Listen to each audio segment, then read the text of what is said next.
Hello, I want to make a video on posturing because I get this question all the time. And I'm going to go back to the mind model. I cannot impress this upon you enough. And so posturing, if we look at this model,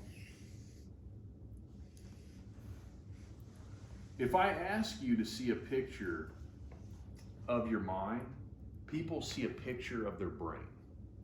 That is not the mind, okay?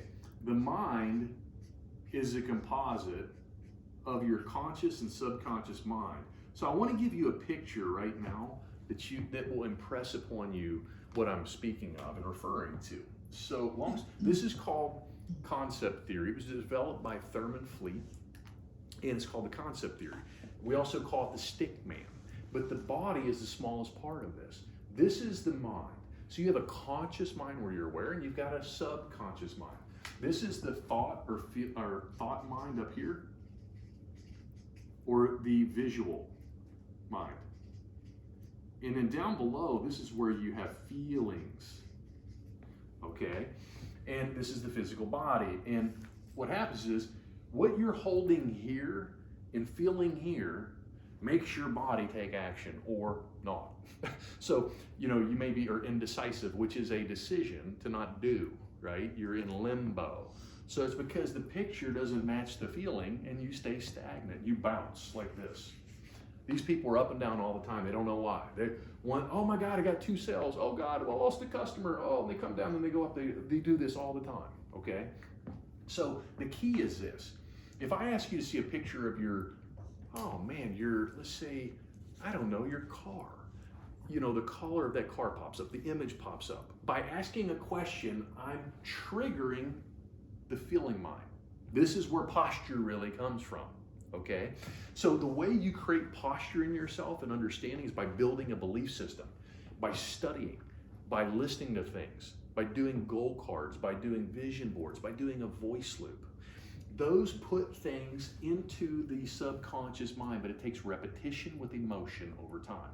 So the voice loop that you listen to all the time with your voice, it's creating the feeling. It's what your life's going to look like once you hit the goal. The goal is what you impress on the conscious mind that eventually over time will seep down here. But if you add feeling to it, it seeps in there faster. So once you do this, it starts to seep in here, and now you've got a new paradigm or belief system. Now you've got one of confidence. So your attitude is a composite of your thoughts. And when you put out thought energy, if it's, life is either, it just is, but you give meaning to it. So what do I mean by that? If something's a little bit bad, it can be a little bit good. But if something really drastic happened in your life, then you're looking for other opportunities. That's what I mean by if it's really bad, it's really good. That's Newton's law. For every action, there's an equal and opposite reaction. So if you take those little balls, Newton's cradle, and you pull 2 balls this way, 2 balls go out this way. If you do 3 this way, 3. That's how it works. So when your thoughts put energy out, so do feelings. And so now you got thoughts, feelings, and behavior or actions lead to results. Don't look at where you are currently. That is using the law against you. That's the law of relativity. Don't relate yourself to to somebody else. That's the dumbest thing you can do. Compare yourself to where you were yesterday. Are you working on yourself? Are you developing the vision? Are you developing the why that makes you feel and push through all your fears? That's what you're doing. When you do that, now you're creating the image that you want. Wallace Wattles said, to think truth, to think what you want to think, is to think truth, regardless of the appearance. He was teaching, don't look at your physical results right now. Look at what you're putting in here, and this will drive you to take action. When you take more action with a positive posture, okay, then all of a sudden people are drawn to you. They just know, they feel that person knows what they're doing, and they'll follow that leader. Because very few people use their mind.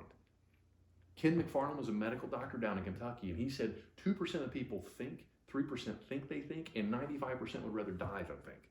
And that's the truth. So posturing, what does all this have to do with posturing? If you can't see this, you're never going to understand posturing. Posturing is when you're providing a service, a product, an idea to somebody, and then they're going to question you. They're going to object. I love that because I'm going to take that objection and turn it right around on them. I get excited about questions. See, the reason people are so worried about questions is because when you were in school and you raised your hand, you felt like an idiot and everybody laughed at you. If you don't understand something, you need to ask right then and there, I'm not clear. What does that mean? We're all ignorant. Will Rogers said it best, we're all ignorant of something, guys. Like, I know what I do very well, but outside of that, I'm a total goofball. I know where my limitations. A great leader leads by example, but they also know when to follow, okay? So it's a circle. But the point is, when somebody asks you something, is a question, they want to see how committed you are. So don't cower when they say something and come down and be meek. What happens if you have a child and you get meek? They eat you alive. But if you come with shoulders up in a positive, enlightened place with a picture and feeling in a certain way, I just took that objection away. If I take an objection away, what does that person want to do? Who are you going to follow? That's who they're going to follow. You have to be the change you want to see in the world. So don't run from the posture. When you ask the question of somebody about the business, right? And you say to them, hey, what did you like about what you just saw? I'm directing the feelings of where I'm trying to take them. And they say, well, I don't know. I kind of like the thought of making a little extra money, but I really don't know how to do that. Oh, I understand how you feel. I felt that way too, but here's what I found. On a number scale, 1 out of 10, let me get some clarity on this. Hypothetically, if you were to do this, 1 out of 10, 1's minimal interest in the business, 10, you're ready to rock and roll. Where do you feel you're at on that? And they're going to give you a number. And here's your answer. Great. I don't care what it is. Great. Great. Look at my posture. Great. So I know this makes sense to you. Hypothetically speaking, off record, how much money would you need to earn a month doing this part-time to make it worth your time? And then you shut up and you listen with yourself. You listen to where they're coming from subconsciously. I don't care what the number is. They tell me, then I say, great. How many hours a week could you dedicate working part-time on this to earn that kind of income? And then I quit. I've asked their subconscious again. It's all coming out from what they truly desire. That's where your desires are, whether you understand or not. So then what I do is I listen to them. And then they give me that number. I say, well, great. How many hours a week would you be willing to work, that many months to be able to generate that kind of income? And then they tell me.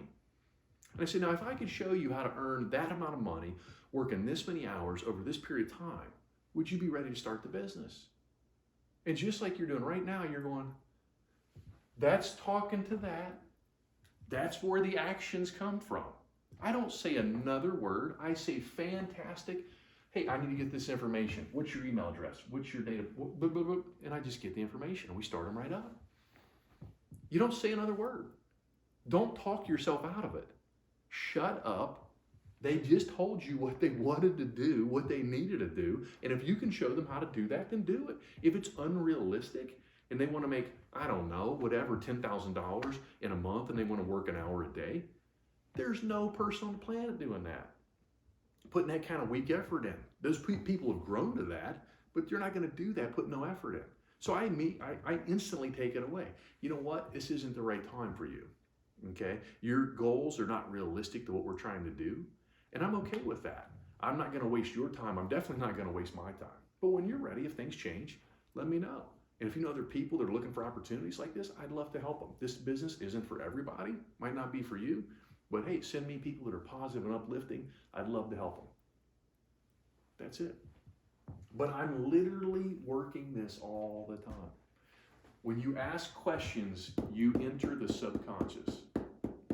Their face shows you everything. Their body language shows you everything. 93% of what somebody learns is through body language, what they call physiology. Physiology is a composite. 53% of physiology is body language. And 38%, or 39, excuse me, is tone of voice. Only 7% is what somebody says. You learn 7% of what you hear. But yet, we're taught in school, that's what we're ingrained in, to listen. Have you ever had somebody go, oh yeah, I'll do that? Here's what they do. Oh yeah, I'll give you a call. They said it, but what's your body telling you? And guess what the body comes from right here? Right there. So I'm watching body language and tone of voice. When you guys share a lot of times, and we all go through this, well, you know, I got this really cool business opportunity if you want to check it out. It's really good. Would you buy from that person? Would you even listen to that person? I know I wouldn't. I probably wouldn't take the time to listen to them. But if somebody comes to me and they were just like, man, wow, gosh, I can't believe that. That intrigues already. Now, what are you talking about? Man, I just got my download again of what I'm earning. It just blows my mind, this opportunity. If somebody cared enough to share with me, you know, and yeah, I just do it part-time. And now it's just going bigger and bigger. That's all I say. And they're like, what are you doing? Oh man, I'm just doing this on the side from my house, like from my phone, wherever I'm doing it. It doesn't even matter. I mean, do you see these? It doesn't even matter what I say. They feel what I'm saying. Quit getting caught up on that so much and start watching that. But that's what I want to talk to you about today with posturing. So your posture tells the whole story. And if you practice in a mirror, I used to do that all the time. I would practice what I was going to say in front of a mirror. And I did that because that let me see what I couldn't see. And when I started seeing what I looked like, I was like, see, when you think you're being real animated, you're not. That's what people don't realize. They think, oh, no, you're not. I've been coached on this for years. You have no idea how uninspiring that is. And so people, you've got to get out of your own way. It depends on what you want. When your why in your subconscious is big enough, it'll fuel you. You'll go through the fires to do it.